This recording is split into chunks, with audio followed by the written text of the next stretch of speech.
새빨간 입술과 타오르는 불, 정열적이면서도 아주 강렬한 인상을 가진 색, 빨간색. 빨간색은 초록, 그리고 노란과 함께 인간의 눈에 가장 쉽게 인식되는 색 중 하나입니다. 신호등이 날씨나 상황 변화에도 눈에 잘 띌 수 있도록 빨강, 초록, 노란색으로 이뤄진 인류이기도 하죠. 빨강은 또한 인류 역사에서 최초로 이름을 붙인 색으로 알려져 있습니다. 영어로 빨간색을 의미하는 레드는 라틴어로 붉은을 의미하는 단어에서 왔는데요. 이는 붉은색을 띠는 보석, 루비와 어원이 같죠. 몇몇 인류학자에 의하면 빨간색은 원시시대 인간들이 인식할 수 있었던 두 번째 색채입니다. 첫 번째는 하얀 빛이었다 말하죠. 그만큼 빨간색은 가장 오래전부터 인류 역사와 함께한 색깔 중 하나이기도 한데요. 때문에 지구 곳곳의 원시 예술작품이나 동굴벽화 곳곳에서 빨간색을 어렵지 않게 볼 수 있죠.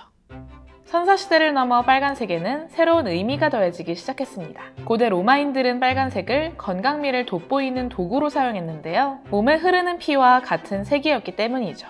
때문에 육체적인 강인함을 강조하고자 검투사나 군인들의 몸에 붉은 황토나 염료를 바르곤 했습니다. 이 연장선에서 빨간색은 승리의 의미를 상징하기도 했는데요. 전쟁에서 승리하고 돌아온 군인들을 축하하는 개선문 행사에서도 빨간색이 자주 사용됐습니다. 또한 눈에 띄는 색이라는 특징으로 로마인들은 기념할 일이 있으면 빨간색 띠를 두른 토가를 입었습니다. 뿐만 아니라 벽화나 건물 외벽에도 빨간색을 입히곤 했는데요. 고대 로마인들은 더 선명한 붉은색을 찾던 중 새로운 빨간색 안료를 개발하기도 했죠. 로마인들은 이 안료를 진사라고 하는 광물에서 추출해 만들었습니다.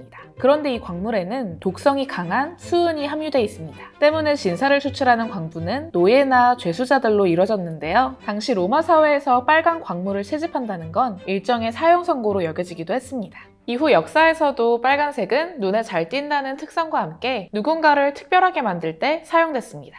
왕이나 귀족들의 궁전, 성전 등을 지을 때 빨간색이 자주 활용됐죠. 덕분에 이때부터 빨간색은 권위를 상징하는 색으로 자리 잡습니다. 중세로 넘어오면서는 권위의 의미에 더해 가톨릭 교회에서 새로운 의미가 더해지는데요. 빨간색은 예수와 순교자들의 피, 성혈을 상징했기 때문이죠. 권위에 더해 신성함이 더해진 빨간색. 중세 그림 속에선 예수를 비롯한 각종 성인들이 빨간 옷을 입은 모습을 쉽게 볼 수 있죠. 르네상스 시대로 넘어오면서는 성서의 이야기를 넘어 새로운 대상과 이야기를 작품 속에 담아내기 시작했습니다. 신성성이나 권위뿐만 아니라 감상자들의 주의를 끌기 위한 용도로 빨간색을 사용하죠. 그 중에서도 이탈리아의 화가 티치아노 베첼리오는 빨간색의 새로운 지평을 연 것으로 평가받습니다. 티치아노는 빨간색 안료를 여러 안료들과 섞어가며 빨간색의 스펙트럼을 넓혔는데요. 덕분에 빨간 단색이 아니라 어두움부터 밝음의 표현이 다양한 빨간색이 작품 속에 등장하기 시작했죠. 15세기 무렵엔 유럽 사회와 아시아, 중동 간의 교류가 활발해지며 새로운 빨간색 안료들이 오가기 시작합니다. 유럽에선 빨간색만 전문적으로 취급하는 염색 길드가 생기기도 했죠. 하지만 16세기, 변화의 바람이 불기 시작합니다. 에스파냐의 탐험가 에르난 코르테스가 현재의 멕시코 지역에 해당하는 아즈텍 문명을 정복하는데요. 아즈텍 문명이 사용하고 있던 빨간 염료인 코치니를 발견하고 이를 유럽에 가져오게 됐죠. 이는 기존 유럽 사회가 갖고 있던 안료들보다 더 선명하고 퀄리티 높은 빨간색을 선보였습니다. 유럽에서 빨간색을 취급하던 길드는 코치닐 염료를 막으려 했죠. 자신들의 상권을 보호하기 위해서였는데요. 하지만 코치닐 빨간색의 퀄리티가 남다르다 보니 변화를 막는 것은 역부족이었습니다. 이후 17세기 다양한 화가와 의상 제작자들 사이 코치닐 염료는 사랑받으며 더 선명하고 풍부한 빨간색들이 등장했죠. 17세기를 대표하는 화가 렘브란트도 이 코치닐 원료를 사용해 특유의 빨간색을 표현한 것으로 유명합니다. 18세기에 들어서며 빨간색도 새로운 국면을 맞이합니다. 프랑스 혁명이 일어났기 때문이죠. 프랑스 혁명 시기 급진파들이 붉은 깃발을 사용하기 시작했는데요. 붉은 깃발은 저항의 상징이면서 현재 프랑스 상황이 매우 급박하다는 알림이기도 했어요. 이후 혁명을 따르는 이들 사이 빨간색이 사용되기 시작합니다.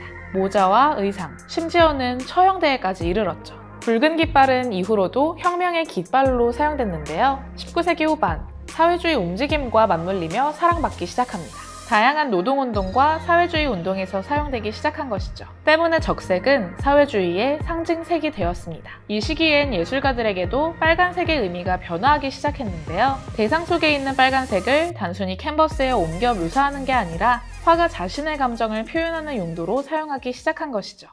19세기 후반 들어서는 더군다나 체계적인 색상 이론 연구들이 쏟아지기 시작했는데요. 강렬한 빨간색을 활용해 다양한 표현이 가능하다는 걸 알 수 있었고, 화가들은 이에 매료돼 다양한 색상 실험을 시작했습니다. 고흐가 그린 밤의 카페는 이 색상 이론 연구를 실험한 대표적인 작품이기도 하죠. 빨간색과 강한 대비를 이루는 초록색을 활용함으로써 심리적인 불안함을 담아내고 있습니다.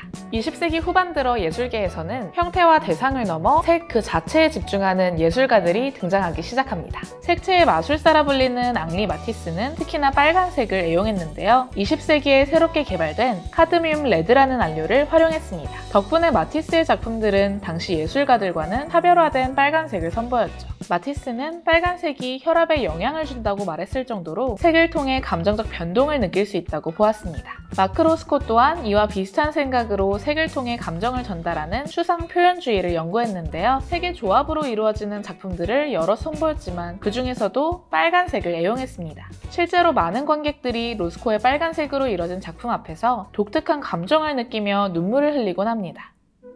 현대사회에서도 빨간색은 특유의 느낌으로 다양한 상징과 감정을 표현하는 용도로 사용되고 있습니다. 길거리 곳곳, 작품 곳곳, 역사 곳곳에 빨간색은 존재하고 제각기 다른 의미를 담아내고 있죠. 가장 오래된 색이면서도 빠르게 의미가 변화하는 색. 여러분의 눈앞에 빨간색은 어떤 의미로 다가오시나요?